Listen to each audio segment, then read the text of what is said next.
Hey, what's up, vinyl community? Making a video for the first time in a little while. I've been traveling a lot for work.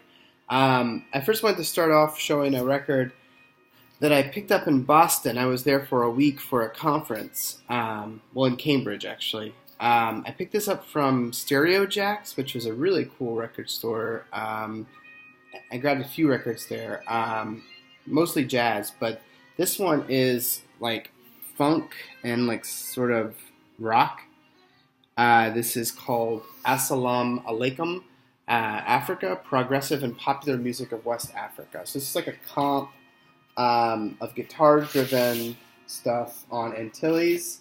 So if you want to have an idea of kind of the way this sounds, it has a track called like Ode to Hendrix, and then a lot of stuff in West African languages. So yeah, that's a really cool record. I had never heard of it, but it was up on the wall, and whenever I see reasonably priced African stuff, I tend to grab it, especially if it's got a guy with a guitar on the front and like a native headdress. So I was supposed to meet up with Tom in Boston, but I had very little flexibility, and I think the one day that I was actually available, he wasn't. So unfortunately, I wasn't able to meet up with FXP Tom here on the vinyl community. So now I want to show you guys some jazz records I've picked up, mostly jazz. I think there's a blues record in there. The first one, I'm showing these because there's kind of a cool thing here in Austin. So, like, for those of you who've never been to Austin, it's kind of like a place that prides itself on having a certain aesthetic and lifestyle of kind of old hippies and kind of weird. I think since I've been in Austin, that has not really been true.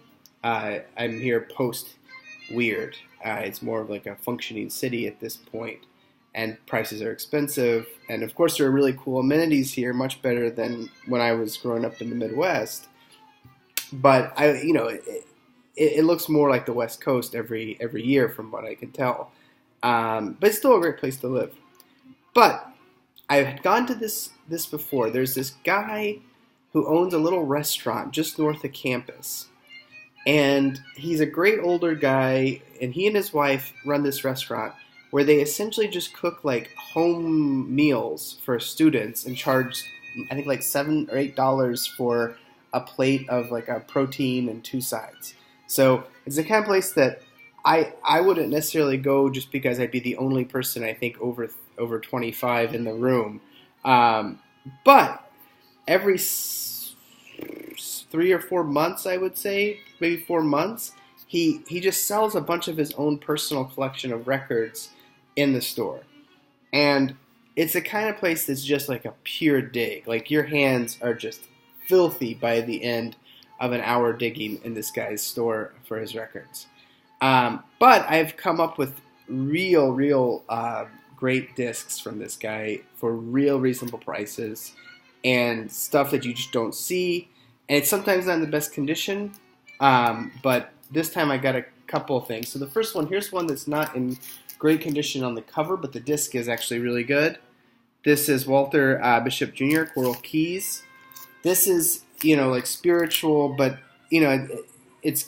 it's really got like a bite to it, is how I would say it, because it's got Idris Muhammad on drums, but then like Harold Vick is all over this, Woody Shaw. They don't give their names quite right. I wonder if that's because they had contracts somewhere else and they weren't supposed to be playing. So, like Harold Vick's last name is spelled just slightly wrong, and it's not Woody Shaw, it's Woodshaw. I don't know why that is, but this was a great record, and I'm so happy to have it. I have only a few black jazz records, but I like all the ones I have. And then another one that I grabbed there, I like the blues, and I especially like blues comps because I tend to, I don't necessarily want to hear the same voice throughout a whole album. I should be taking these out. So this is The Blues, Volume 1. This is first mono pressing I discovered on Argo. This is Argo, I guess, was like Chess's subsidiary or something, but all those are Chess artists from that era. So it's on this black Argo label. So mono disc, perfect condition. And I can't remember which track it was. I mean, it's got a lot of classics, like Smokestack Lightning. Shoot, which one was it that I had actually never heard that I just was blown away by? I can't remember. There was some track on here, and it was like, if you've ever seen that movie Ghost World, where she gets this like old blues comp of set from '78s, and there's like it's a real life track that she hears. I can't remember the name of that one either. I never remember names of songs. And she hears it, and she just like can't stop listening to it. I had a bit of a moment like that listening to that record, but I can't remember the track name because, again, I never remember track names. And then the final one, the final disc, and this one he didn't have out, but as I was standing there looking through stuff, there was another jazz guy and I sitting there looking. He puts his hand down. He's got 2 records, and he goes, "Bet y'all won't see these anywhere." And I just grabbed them. It was kind of like, survival of the record fittest, because there's no fitness there, but who had the quickest reflexes. And so I got this record and another spiritual jazz record that I don't have with me right now. But this one was been on my want list for a really long time. Clifford Jordan Quartet, Glass Bead Games on Strata East. 2 discs, wall to wall, great stuff.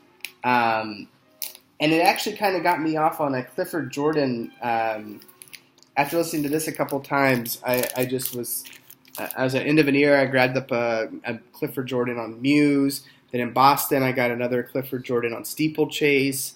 I just went on a Clifford Jordan kick, including one I'll show you in just a second. Okay, so that's this guy here in Austin who's a cool guy. You go in, he and his wife will give you coffee and cookies while you sit there and look through their dusty records, and you can find really gold stuff. It's a great dig. A virtual dig, I've posted on here a lot from when I've purchased lots on eBay.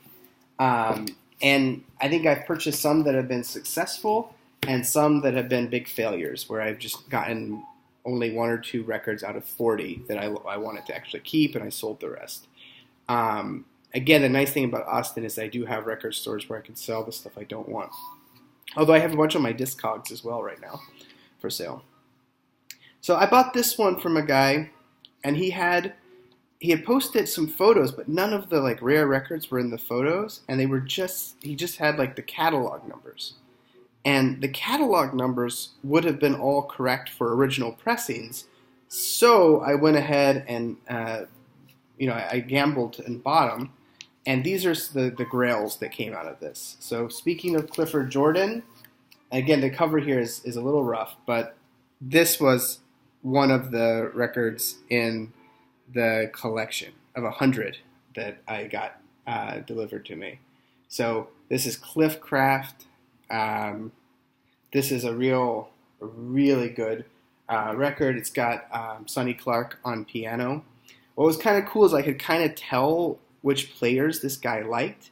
So he clearly liked Sonny Clark, because there are a couple Sonny Clark on them, and he really liked Jackie McLean, because I got quite a bit of Jackie McLean stuff from this. So this is the Cliff Jordan, Cliff Craft, BLP. The Bono, of course. I don't think this was ever even issued later on in electric stereo. So it's a first pressing of this disc. I'm on the fence because I really love it, but also, I would never pay what that would go for a record. So the same logic, I shouldn't keep it if I can get a going price for it. So that one, I'm a little on the fence. This is one I already have a really nice Liberty mono pressing of, and so I'm definitely going to sell it. But again, the guy he clearly liked Sonny Clark, and so here is one. This one, the cover's in worse shape, but cool strutting by Sonny Clark.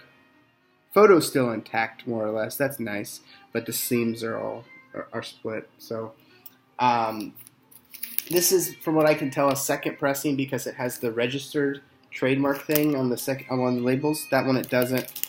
That one it does. So from my understanding, that's second pressing. But it's got the 47 West 63rd labels. So that I cleaned that up and it plays beautifully. But I honestly would not be able to tell a difference between that and I have a near mint that I think I've shown. Liberty pressing that must have been pressed just after the sale to Liberty. So I'm happy to keep my Liberty, and I'll be selling that. So if anybody's interested, contact me. I've posted a lot of these on Instagram as well for those of you who are watching on there. Okay, and then the last three are again from this collection, but I kind of have a little theme, and this is stuff with interesting bass playing on it, and interesting instruments in general. So this is one, I had a repress of this from the 70s, but this is an original, so I'm really happy to have it, even though the condition's bad. This is Ron Carter Ware with Dolphy and Waldron on the purple New Jazz label. This one stands out because I think it's the second side that's just chock full of cello, but then also Dolphy is playing bass clarinet on this one quite a bit, or at least on. I haven't listened to it in a couple of days now, but I think there were at least 2 tracks with bass clarinet that I could hear, and cello on a few tracks as well. So I love this record. I've had it for a few years, a repress, but now I've got an original, and it's got some non-standard jazz instrumentation on it. Another player that this guy must have liked back in the day, which is not one you hear about a lot, but he had like every one of this guy's records on New Jazz and Strata, or Status rather. Ahmed Abdul-Malik, the music of New Jazz.